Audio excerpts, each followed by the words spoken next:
Assalamualaikum warahmatullahi wabarakatuh.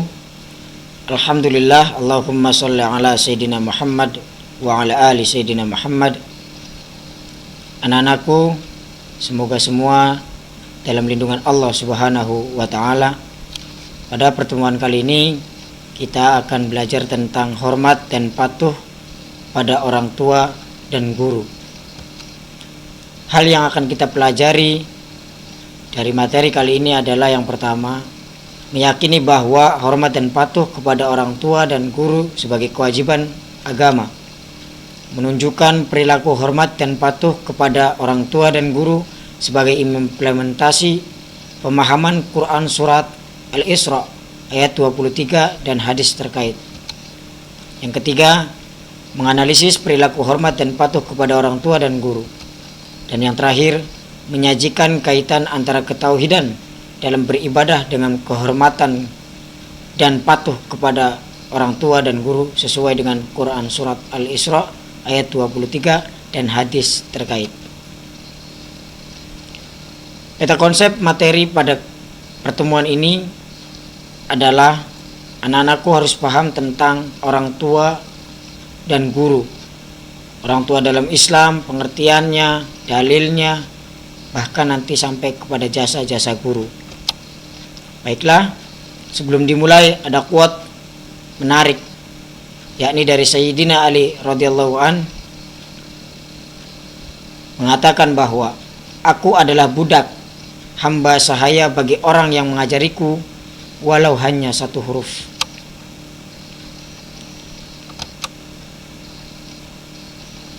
Selanjutnya, siapakah orang tua itu? Pertama, orang tua itu adalah, kita sebut saja orang tua kandung, yakni orang yang melahirkan kita, membesarkan kita, memelihara kita, memberikan kita makan dan pakaian, menyayangi kita sepenuh hati, dan tidak ada duanya dan tidak ada gantinya di dunia ini. Yang kedua, ibu yang menyusuimu. Yang dimaksud adalah seorang wanita yang tadi saya sebutkan, melahirkan, membesarkan, memelihara, menyayangi, melindungi, memberikan makanan dan pakaian. Di dalamnya adalah menyusui kita, memberikan aliran darah dagingnya kepada kita.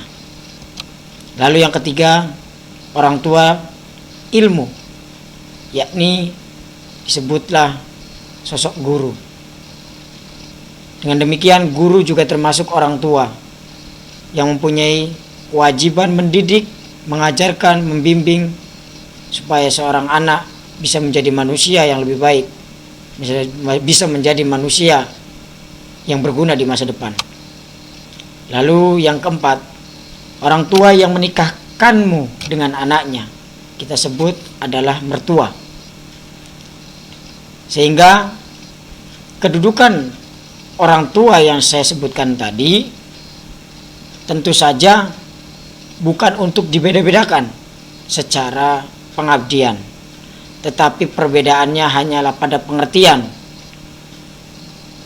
Namun dalam hal pengabdian tidaklah mesti dibeda-bedakan, diupayakan sama. Bila mana harus memilih, utamakan prioritas yang lebih penting. Anak-anakku sekalian, selanjutnya kita bahas tentang Quran surat Al-Isra ayat 23 tentang menghormati orang tua. Bisa dilihat di layar, Bapak bacakan.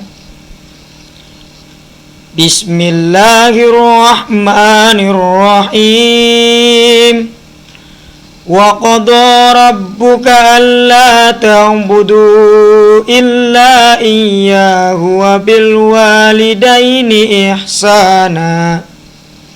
Imma yablughanna 'indakal kibara ahaduhuma عندك الكبر أحدهما أو كلاهما فلا تقل لهما Fala taqul lahuma uffin wala tanharhuma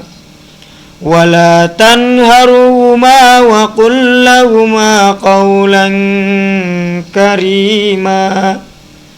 Artinya, dan Tuhanmu telah memerintahkan agar kamu jangan menyembah selain Dia, dan hendaklah berbuat baik kepada ibu bapak. Jika salah seorang di antara keduanya atau kedua-duanya sampai berusia lanjut dalam pemeliharaan, maka sekali-kali jangan engkau mengatakan kepada keduanya perkataan ah, dan janganlah engkau membentak keduanya, dan ucapkanlah kepada keduanya perkataan yang baik. Quran surat Al-Isra ayat 23. Dari ayat tadi kita bisa memahami bahwa keutamaan menghormati orang tua tidak bisa ditawar, tidak bisa dinego layaknya jajanan, makanan, ataupun pakaian yang bisa kita lihat di pasaran. Menghormati orang tua mutlak kewajiban bagi semua anak. Sehingga tadi disebutkan, kita bisa lihat kembali, tidak boleh sekalipun menghardik. Sebab apa? Berkata ah pun tidak boleh. Sehingga sebaik apapun kita kepada orang tua, sejatinya belum bisa membalas semua kebaikan yang telah diberikan orang tua. Dari sini tidak ada celah bagi kita untuk mengatakan atau berpikiran sesuatu yang jelek kepada orang tua kita. Untuk itu anak-anakku yang semoga dilindungi Allah Subhanahu wa ta'ala, mungkin sakit hati pernah, kecewa pernah, kesal, marah, dengki, semacamnya lah, pernah terhadap orang tua kita, baik ayah atau ibu. Tetapi jangan sampai hal-hal itu menjadikan kita orang yang pendendam, membenci secara utuh, membenci secara sebenarnya. Cukuplah kesal, marah, emosi, itu hanya lewat begitu saja ketika datang perasaan yang tidak enak itu. Bukan menjadi dendam, disimpan bertahun-tahun bahkan. Padahal mereka menyayangi kita, tidak pernah minta balasan.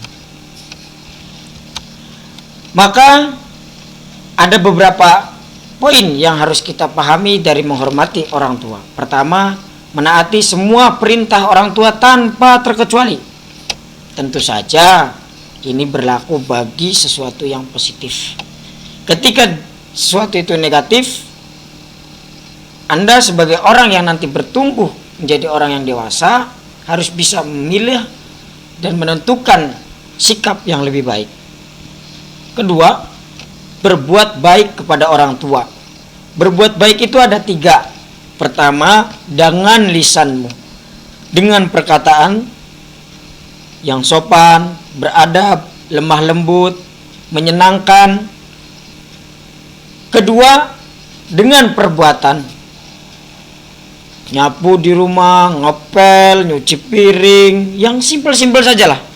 Kerjakan yang bisa dikerjakan, lakukan yang bisa dilakukan. Di rumah, disaksikan orang tua, dilihat orang tua, supaya mendatangkan kebanggaan dan kebahagiaan bagi mereka. Dimulai dari yang simpel, nyapu, ngepel, dan semacamnya. Lalu yang ketiga, berbuat baik dengan diam dan doakan. Diam dan doakan. Diam di saat dimarahi atau diomeli menurut anak-anak zaman sekarang. Kemudian setelahnya, doakan yang baik-baik orang tua. Nah, inilah yang disebut berbuat baik dengan hati kita. Mendoakan selalu apapun kondisinya. Yang ketiga, jangan berkata kasar dan membentak. Jelas. Yang keempat, merendahkan diri pada keduanya. Jangan sombong. Sebab apa yang kita punya, semuanya titipan dari Allah Subhanahu wa taala, dan semuanya perantaraan dari orang tua kita, baik ayah ataupun ibu. Jadi nggak ada kesempatan kita untuk sombong di depan mereka. Lalu yang kelima, pilihlah kata-kata yang baik. Kadang-kadang kata yang baik, benar, Kalau tidak tepat kondisinya, bisa menyakiti orang tua loh. Contoh, saat kamu ditanya pulang sekolah, jawabanmu benar, misal kejadiannya, ditanya, dari mana kamu? Main. Jawabanmu benar, tapi dengan cara yang buang muka, tidak senyum, judes, jutek, dan semacamnya, itu akan menyakiti hati orang tua. Maka kata-kata yang baik harus disertai dengan perilaku dan wajah, penampilan wajah kita yang baik. Lalu yang selanjutnya, mendoakan orang tua. Selanjutnya, melanjutkan perjuangan orang tua. Jangan sampai mengecewakan mereka. Dari SD, bahkan mungkin ada yang TK, kalau dulu belum banyak TK. Sampai perguruan tinggi diberikan pendidikan, makanan, pakaian banyak. Maka harapan orang tua kepada kita harus diperjuangkan. Lalu yang kedelapan, melaksanakan wasiat orang tua. Pesan-pesan yang diberikan kepada kita, nasihat-nasihat yang diberikan kepada kita, harus kita kerjakan semaksimal mungkin. Harus kita lakukan dengan tulus dan ikhlas. Lalu yang terakhir, menyambung silaturahmi dengan sahabat orang tua jika keduanya sudah tiada. Artinya, saat orang tua kita pergi, saat orang tua kita kembali kepada Allah Subhanahu wa taala, maka tugas seorang anak menjaga nama baiknya di depan keluarganya, kerabatnya, saudaranya, sahabat-sahabatnya, dan terakhir di lingkungan masyarakatnya. Itu tugas seorang anak. Jadi agar orang tua tetap mendapatkan pahala dari kita atau mengalir terus semua jasa-jasa yang telah diberikannya, berikan yang terbaik dalam hidup kita. Dikenal baik, jangan sampai dikenal buruk. Sebab itu juga bisa mengantarkan kebaikan kepada orang tua kita di alam kubur. Selanjutnya tentang guru. Apa sih jasa guru? Kok bisa sampai kita harus menghormatin guru coba? Ternyata jasa guru begitu banyak, hampir mirip-mirip dengan orang tua. Bedanya tadi, kalau orang tua memberi makan, melahirkan, sampai menikahkan. Nah, guru tidak begitu, tapi ada jasanya banyak. Dan mirip dengan orang tua juga, bahkan sama. Yakni pertama, mengajari. Kedua, memberikan ilmu. Ketiga, menuntun ke jalan yang benar. Keempat, mendidik. Kalau ini diputuskan jadi satu, tujuan utamanya adalah menciptakan manusia yang beradab dan berakhlak mulia. Jadi sejatinya guru itu berprestasi bila mana siswanya punya akhlak dan adab yang luar biasa. Tutur katanya lembut, pandangannya halus, sikapnya tidak kasar, selalu menjunjung tinggi senyum, salam, dan sapa. Ini yang menjadi prestasi guru. Walaupun secerdas apapun seorang siswa, ketika tidak menjunjung akhlak dan menjunjung adab, malah justru akan menyakiti hati guru. Lalu bagaimana sih cara kita ngormatin guru? Nah, kalau lihat di gambar ada yang tuh bisa dilihat ya, yang cium tangan dan kawan-kawannya lah. Nah, ini cara hormat kepada guru. Pertama, tekun dan disiplin dalam menuntut ilmu. Rajin, datang ke sekolah, belajar, mengerjakan tugas, tetap semangat, itu sudah menjadi hormat kepada guru. Kedua, bersikap tawadu terhadap guru. Rendah hati, gak boleh sombong, belajar sombong. Ketika kita belajar di hadapan guru lalu kita sombong, maka akan hilang semua apa yang sedang kita kerjakan. Sia-sia. Lalu yang ketiga, jika terjadi perbedaan pendapat maka berdiskusi dengan cara yang santun. Artinya, ketika kita tidak sepaham dengan guru kita, bukan berarti boleh menghardik guru, bukan berarti boleh mengejek atau menghina guru, apalagi membentak, menyakiti. Bukan, tetapi sampaikan dengan cara yang santun, sampaikan dengan cara yang sopan dan beradab, nanti dibicarakan dan didiskusikan bersama. Lalu yang selanjutnya, jaga ilmu yang didapat dengan mengamalkannya. Satu huruf tadi di awal disampaikan bermanfaat bagi kita. Ketika kita sampaikan lagi kepada orang yang lain, maka itu menjadi amal soleh bagi kita semua. Lalu yang nomor 5, apabila berbuat salah, segeralah minta maaf. Nah, ini yang wajib.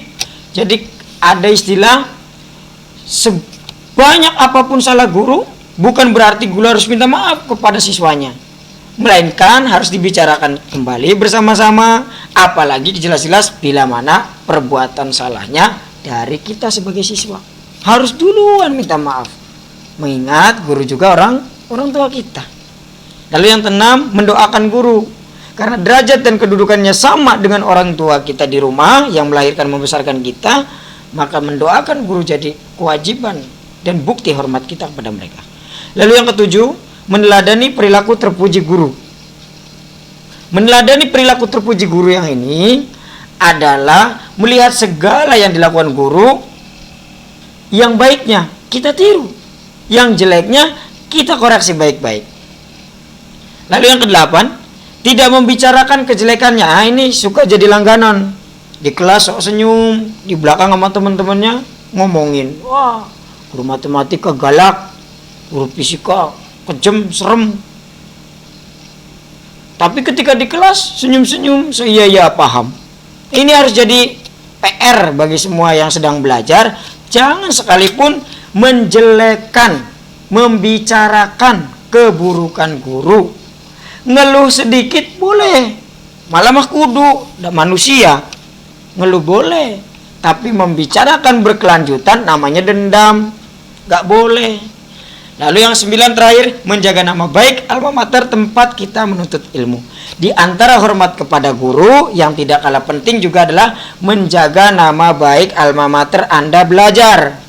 Sekolah Anda di SMK Cendekia Kota Cirebon, maka Anda harus menjaga nama baik sekolah. Dengan cara apa? Dengan cara tidak melakukan perbuatan-perbuatan yang bisa merusak nama baik alma mater tersebut. Contoh, Anda ikut pergaulan bebas, Anda ikut tawuran, jadi pengedar narkoba malah, waduh, ini malah jadi PR kita nanti. Untuk mendidik Anda supaya menjadi orang-orang yang lebih baik. Terakhir anak-anakku yang dimuliakan Allah Subhanahu wa Ta'ala, studi kasus. Perhatikan baik-baik. Kewajiban seorang anak adalah patuh kepada kedua orang tuanya. Sebagaimana Rasulullah SAW bersabda, Ja'a rajulun ilan Nabi sallallahu alaihi wasallam fasta'dzanahu fil jihad faqala ahayyu walidak qala na'am qala fa fihima fajahad. Dari Abdullah bin Amr berkata, seorang pria mendatangi Nabi Muhammad sallallahu alaihi wasallam untuk meminta izin beliau agar diberangkatkan berjihad. Maka beliau bertanya, apakah kedua orang tua Anda masih hidup? Pria tersebut menjawab, iya.